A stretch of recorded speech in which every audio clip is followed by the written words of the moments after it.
Hey, it's Brock here with Rock Hill Farms, and today I want to give an update on the Meg-Mo Mower blades. If you haven't seen my other videos on them, or you're not familiar with those, Meg-Mo makes a mower blade system that has a round disc in the middle and 4 short blades that swivel. It's similar to what is used on hay mowers or a bush hog. And I saw them at the Tulsa Farm Show, and I was just blown away by the design. And I really think it's cool. They had a mower deck mounted on a table with the spindles turning and the blades on it. And as that blade came around, it would hit a hammer that they had mounted down here and then kick out of the way and swing down, and each one would just kick out of the way. Thought that is a fantastic idea because I do a ton of mowing between our property. I do commercial mowing, I mow a baseball field. I just do a lot of mowing, and I thought no matter what you do, you're gonna hit stuff sometimes, and having a blade that swings out of the way when it hits something would be fantastic. Later on, I found out that that's the primary type of mower blade used on all the mowers in Australia. It's not something that's just this company, but they have been making this design of mower blades for about 30 years now, and I've talked to a lot of people who use it. By a long shot, the video about the Meg-Mo blades is the most watched video on this channel. As a result of getting that many views, I've had a lot of conversations with people about the mower blades. People that liked them, people that didn't, people who had concerns that were pretty valid, and I listened to and, tried to factor all that into a review of whether or not I'd recommend the product. I've talked to several people who've been using them a long time and are still happy with them. And then I've talked to other people who used them for a while and for one reason or another stopped using them. So the first video I did on this product taught me several things about being a content creator and doing product reviews and how I should represent things in a video. And it also kind of opened a can of worms that I'm excited to jump into. So I've had these blades on this mower for about 6 weeks, and I think I've got enough mowing time to give an opinion. So we'll do the good and the bad and then my overall thoughts on it. So the good things. First is the company. The guy who designed this product, his daughter runs the company now, his family. It's a family-owned business. I love that personally. I've designed a product that we manufacture about 100 yards from here up the hill, and my daughter and my son and I have a lot of friends and family who work in that business, and we put all our energy into making the best product we can. All of the money from it goes into the local community here. I love supporting small businesses as opposed to if this blade was owned by Toro, or not to pick on them, or any other company that makes lawnmowers that manufactured these blades. I'd rather buy from a smaller company like that. But you're not going to buy a bad product just because it's from a small company, but I factor that in. The next thing that I would put in the good category, that swivel design really seems to work to me. I've hit quite a few things. You never get everything picked up or see everything, especially if you're mowing tall grass or, unfamiliar territory. And so I've hit stuff, and it does seem like it reduces the likelihood that something gets thrown out of the mower. So let's say you hit the same rock with a regular blade and it throws it 30 yards and this one only throws it 10. Well, maybe that's the difference between, something getting damaged or somebody getting hurt. So that's definitely a pro in my mind. Another positive in favor of Meg-Mo is the life of the blades. I've been running them 6 weeks. I ran them for 1 week, just used them a few times, took them off and sharpened them just to show what it was like to sharpen these. Because a lot of people were concerned, how do you sharpen them? So I sharpened them before they needed it.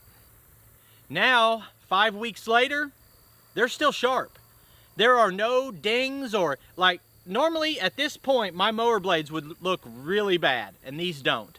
So those were the 2 things that sold me on the product to begin with. The swing style being less likely to throw things and less likely to damage the blades. Another positive for the Meg-Mo blades is that it mulches the grass really small.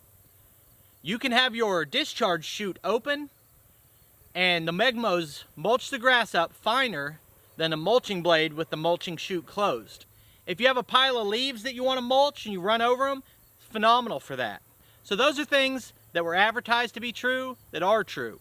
Those are selling points for the Meg-Mo blades. Now let's talk about negative attributes. The things that were pointed out to me as being negative were, number one, the cost. I kind of mitigate the cost concern though, because I believe they're going to last a lot longer. That's what I'm seeing from running them, that they're going to last a long time because it's a harder steel than any other mower blade, and it swings out of the way. When it hits something, it doesn't dull as quick. And then when you need replacement blades, you only replace the tips, not the whole blade. I don't really see cost as being a big deal. A lot of people were concerned about the extra weight and balancing and those types of things. Mostly, I think that can all be explained.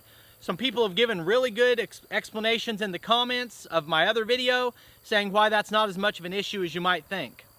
And the owner of the company explained it to me personally, why he thinks balancing is not as big a problem and how they recommend you balance the blades. So to this point, what I've said is that all the positive things I thought about these when I bought them are true. And that most of the negative concerns people have raised aren't real concerns to me. But I do have a real concern that makes it hard for me to recommend the product. So I've mowed with these in quite a few different conditions. Different types of grass, grass that was too tall, grass that just barely needed cut, weeds, nice grass, all different conditions. And sometimes they cut really well, but there's other scenarios where they don't. And I'm gonna take these off and put the regular mower blades on because I've been having to go over everywhere twice. Previously, I a lot of times did go over everything twice anyway because I don't like to leave any grass clippings. So I would mow it once and then I'd mow it again and mulch it really fine and not see any clippings. I was doing that sometimes, but I didn't have to. If I wanted, I could just cut it once and leave a little bit of clippings. With these, I feel like I almost have to mow it twice because on certain types of yards, they are not giving me a clean cut. I can't explain why, but I think it comes down to lift. And I didn't really understand lift as it pertains to mower blades until I got these and started having conversations with people. I thought when they said a high lift blade, that meant it cut it and threw it higher so it would discharge better and maybe mulch it better. That's not at all what it is. The lift is sucking up the grass so that it's standing up when it cuts. If your mower blades don't give that lift and stand the grass up before it's cut, it's gonna look scraggly. And that's what I get with this. And so I find myself mowing the same patch twice a lot of times. And because of that, I can't really recommend the product. There's a few other considerations here. Number one, I'm reviewing these and talking about the lift, and I have kind of a unique mower here. And I've had a bunch of people tell me that these John Deere mower decks with the electronic mulch on demand don't have good airflow and therefore don't create much lift and make it harder to get a good cut. Everyone watching this probably knows I'm a big John Deere fan. I buy almost exclusively John Deere, but I'm not going to discard what people are telling me about these decks. And if the mower I'm using is the issue, it may not be the fault of the Meg-Mo blades that they're not getting that lift. So that kind of brings me to the can of worms that I opened. And I've talked to a couple different mower salespeople in the local area, and I'm going to be demoing some more mowers. I'm also going to order all of the mower blades that people have told me I should be trying instead of these. I'm going to mispronounce this probably, but one is Calvi, I believe, high lift. A whole bunch of people have told me to get those. I'm going to order some of those. And then there's the X blades, and I'm going to demo multiple different types of blades on different mowers and, you know, really get down to it. Is it the Meg-Mo? Is it my mower deck? So the bottom line is, I'm still not decided if the Meg-Mo blades are a good idea, but at the price they are, I'm not going to recommend it to anyone else. And I kind of wish in the first video I hadn't been so enthusiastic. But I can't help it. I'm just a very upbeat and positive person, and sometimes I only see the good side of something, even when there are negatives I should be thinking about. But I appreciate you taking time to watch this video. Just a minute, you'll see links on the screen to a couple more of our videos, and I'll see you next time.